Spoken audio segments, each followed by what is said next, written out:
ईसा मसीह उन गिने चुने नामों में से हैं जो दो धर्मों के बीच दीवार नहीं पुल बनकर खड़े दिखाई देते हैं। ईसाइयों के लिए वह आस्था का केंद्र हैं और मुसलमानों के लिए एक महान पैगंबर। एक ही व्यक्तित्व, दो अलग अलग धार्मिक व्याख्याएं, और यहीं से वह सवाल जन्म लेता है जो अक्सर हैरान करता है, उलझाता है और बहस में बदल जाता है। इस वीडियो में हम उन्हीं उलझनों की परतें खोलने की कोशिश करेंगे, न बहस के लिए न फैसला सुनाने के लिए, बल्कि यह समझने के लिए कि अलग अलग रास्तों पर चलते हुए भी कुछ किरदार कैसे साझा हो सकते हैं और फिर भी उनके अर्थ अलग अलग क्यों रह जाते हैं। आज क्रिसमस का त्यौहार पूरे देश और दुनिया के कई हिस्सों में मनाया गया। ईसा मसीह का जन्मदिन है। क्या ईसा सिर्फ ईसाइयों के थे? नहीं, इस्लामिक ग्रंथों में भी उनका जिक्र है। तो फिर मुसलमान क्रिसमस क्यों नहीं मनाते?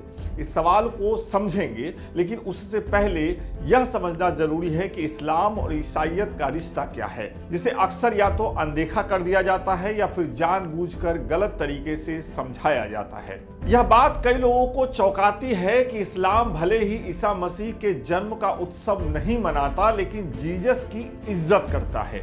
सिर्फ इज्जत ही नहीं, बल्कि ईसा को मानना मुसलमान होने की बुनियादी शर्तों में से एक है। मुसलमानों की नज़र में ईसा मसीह ईसाइयों के पैगंबर हैं और वो मान्यता किसी हास्य की बात नहीं, बल्कि इस्लाम का अभिन्न हिस्सा है। इस्लाम की पवित्र किताब कुरान ईसा मसीह को एक ऐसे अहम व्यक्तित्व के तौर पर देखती है जो पैगंबर मोहम्मद से पहले आए थे। हकीकत यह है कि जीसस, जिन्हें अरबी जुबान में ईसा कहा जाता है, का जिक्र कुरान में कई बार हुआ है। यहाँ तक कि पैगंबर मोहम्मद से भी ज्यादा बार उनका जिक्र कुरान में मिलता है। यानी ईसा इस्लाम में किसी बाहरी या पराये धार्मिक चरित्र के तौर पर नहीं आते, बल्कि उनकी धार्मिक स्मृति का हिस्सा हैं। मेरी ही मरियम हैं। आमतौर से क्लीशे के तौर पर यह बात दोहराई जाती है कि ममता का कोई मजहब नहीं होता, लेकिन ईसाई और इस्लामिक धार्मिक कहानियों में यह स्वर सबसे ऊंचे टोन में सुनाई देता है। यह बात भी कम दिलचस्प नहीं है कि इस्लाम की पवित्र किताब में सिर्फ एक महिला का नाम लेकर जिक्र किया गया है और वह नाम है वर्जिन मैरी, जिन्हें अरबी में मरियम कहा जाता है। कुरान में मरियम के नाम पर पूरा एक अध्याय है जिसमें ईसा मसीह के जन्म की कहानी बताई गई है। लेकिन इस्लाम में ईसा के जन्म की जो कहानी है वह बाइबल से अलग है। यहाँ न जोसेफ हैं, न चरवाहे, न फरिश्तों का कोई उत्सव है, न तबेले या न नांद का जिक्र। मरियम अकेली हैं, रेगिस्तान में एक सूखे हुए खजूर के पेड़ के साये में वही वो ईसा को जन्म देती हैं। और तभी एक चमत्कार होता है, उनके खाने के लिए खजूर गिरते हैं और उनके कदमों के पास पानी का एक स्रोत, एक झरना फूट पड़ता है। एक अविवाहित महिला के पास एक बच्चे का होना समाज में उनके किरदार पर सवाल खड़े कर सकता है, लेकिन इसी जगह इस्लामिक कथा में एक नया मोड़ आता है। नवजात ईसा बोलते हैं ईश्वर के दूत की तरह, और वही आवाज एक मां को निर्दोष साबित करती है। फिर वो सवाल यहाँ उठ खड़ा होता है कि मुसलमान क्रिसमस क्यों नहीं मनाते? इस सवाल का जवाब किसी झगड़े पर नहीं, बल्कि मान्यताओं के एक स्वीकार में छिपा है, और यहीं से असली फर्क समझ में आपको आने वाला है। इस्लाम ईसा को मानता है, ये बात तो साफ है, लेकिन ईसा की उस पहचान को नहीं मानता जिस पर क्रिसमस का त्योहार आधारित है। ईसाइयत में ईसा ईश्वर के पुत्र हैं। ईश्वर स्वयं मानव रूप में धरती पर आए, ऐसा ईसाइयों का मानना है। क्रिसमस उसी विश्वास का उत्सव है। इस्लाम इस धारणा को स्वीकार नहीं करता। इस्लाम के मुताबिक ईसा एक महान पैगंबर यानी संदेश वाहक हैं, न ईश्वर के पुत्र और न ही ईश्वर का अवतार।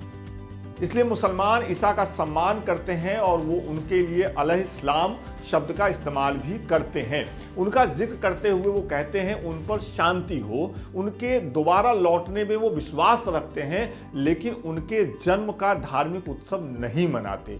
दरअसल इस्लाम में किसी भी पैगंबर का जन्मदिन धार्मिक त्योहार के तौर पर नहीं मनाया जाता, न ईसा का और न खुद मोहम्मद साहब का। मुस्लिम साहित्य में ईसा की तारीफ कुरान के बाद भी लगातार होती रही। सूफी विचारक अल गजाली उन्हें आत्माओं का पैगंबर कहते हैं। इवन अरबी उन्हें संतों की मुहर बताते हैं। मुस्लिम दुनिया में आज भी लड़कों का नाम ईसा और लड़कियों का नाम मरियम आम है, जो ईसा और मैरी से उनकी जुड़ी हुई स्मृतियों को जिंदा रखे हुए है। अब जरा ठहर कर सोचिए कि आप कल्पना कर सकते हैं कि ईसाई धर्म को मानने वाला कोई परिवार अपने बेटे का नाम मोहम्मद रखे।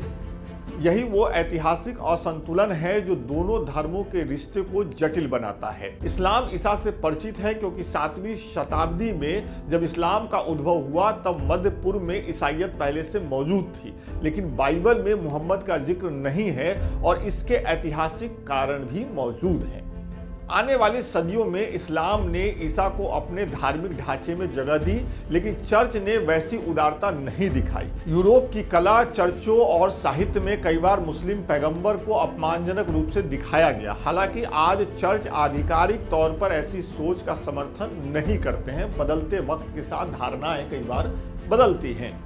एक लंबा समय गुजर चुका है, लेकिन हमारे दौर में एक अलग तरह का तनाव, पूर्वाग्रह और चरमपंथी हिंसा की मौजूदगी है। इसी वजह से आज यह समझना पहले से कहीं ज्यादा जरूरी हो जाता है कि मुसलमान ईसा को तो मानते हैं, लेकिन क्रिसमस क्यों नहीं मनाते।